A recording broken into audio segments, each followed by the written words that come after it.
night sessions as everybody gets ready for New Year's. Our next guest, well, he wants to rock and roll all night and party every day, but in addition to being a member of the rock band Kiss, he's also made millions selling artwork, and he made sure to share his success with some of our wounded troops this year. Rock legend Paul Stanley joins us now. I got to tell you, Paul, there has not been this much excitement over any guest in the history of this show. Well, I think I might wind up disappointing you, but Charles, you've been all over Fox during this holiday season. You basically own Fox right now. Well, thank you very much. I'm called cheap labor. Actually, I'm glad you've been watching. You're I really appreciate it. Let's talk about a lot of things. One thing we always focus on when we have celebrities here is the idea that in America, anybody can make it. I think you exemplify this. You don't come from money, yet you have made it through mostly hard work and determination. I think I come from a philosophy, I call it the assumption of commonality. I tend to think instead of trying to second guess what the public needs, if you can identify in yourself what your needs and desires are, you can maximize and you build on that. With KISS, for example, that's 35 years, 85 million albums sold, 3,000 licenses. What we basically wanted to do was become the band we never saw. In other words, as fans of rock and roll, we figured, why not be the band that we needed to see? And figuring that we're not that much different than the public, it'll fulfill that need. And we were right. Paul, what's going on with your industry? Over the last week, we talked about concert promoters lowering ticket prices, attendance during this past year down at so many concerts, and it seems like the bands that are making it work are you guys, the Stones, AC/DC, Bon Jovi, bands that have been around for a long time. When you guys finally retire, what's going to happen with the industry? I don't know, but I think it just goes back to the fact that people are still willing to pay for something that's reliable, that's quality. It's no different than the cars you're willing to pay for. You don't pay the same price for a Chevrolet that you do for a Rolls-Royce. And the bands that are still doing surprisingly well are the ones who've established a track record of great shows. We just came off the biggest, most successful stadium and arena tour we've done to date. Now, again, that's 35 years later.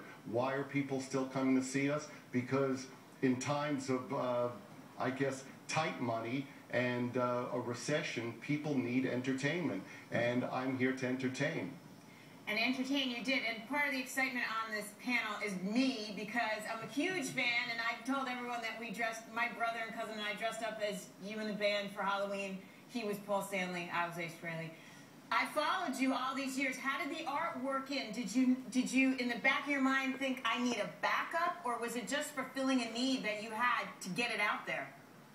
Well, interesting. I didn't need another job, but I really wanted something where I could let off steam, something cathartic where I might be able to find another means of expressing myself. I tend to define myself by the challenges I take on and how well I do at them. So it really was a side, I wouldn't even call it a project, it was a way of diverging from what I do normally. I started painting with the idea of basically putting texture and color onto canvas and trying to come into contact with whatever was going on inside me. When I hung one in the house, people started coming over and saying, who painted that? So very early on, I realized that there was a market for it and did a show and did surprisingly well. So again, it really wasn't about trying to give the public anything they wanted, but more or less trying to please myself. And by doing that, if I stay true to what I'm doing, then I figure there are enough people out there who will identify with what I do. So we're multiple seven figures into this art career, so I will never be the starving artist. So if if credibility is based on starving, I'll have to miss that one. Paul, you've achieved great success with your music career and certainly now your art career, but you've done a very good job of also helping other people, contributing to the Wounded Warriors cause. Talk to me about some of the philanthropy and why that's so important to you. Well, it may be oversaid all the time and may sound like a soundbite, but we do need to give back. Us who have been lucky enough to succeed need to remember those who haven't, or the people, in the case of the Wounded Warrior Care Project, you have these brave men and women who really, to me, are the heroes of the 21st century. These people volunteer. In essence, they write a blank check saying, I may not come back, I may sacrifice my life, I may sacrifice limbs.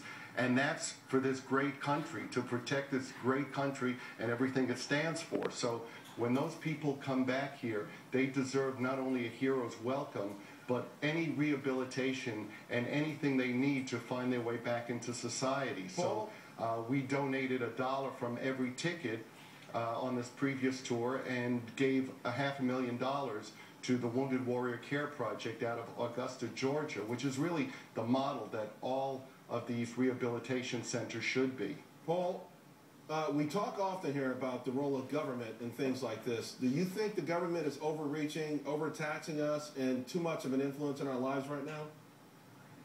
Well, you know, I think that it's unfair for somebody in a celebrity position to stand on a soapbox and make believe that they're an expert.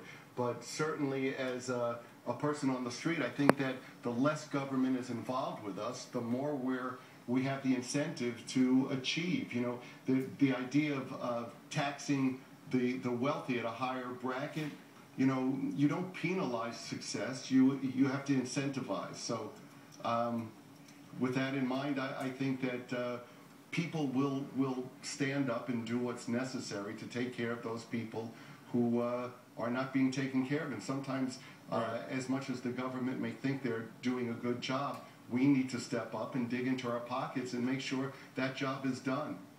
Before I let you go, a quote I read from you recently: the harder you work, the luckier you get, and you can either be a victim in life or surrender to failure and bitch about all your adverse experiences, or you can take it all down and just move forward. We're going to have to leave it here, but when I read that, I just thought that is the essence of the American dream. You've lived it, you proved it. That's why you're very successful, and we really want to thank you for your time today. By the way, I love your, I think that was Robert Johnson in that painting. That was my favorite.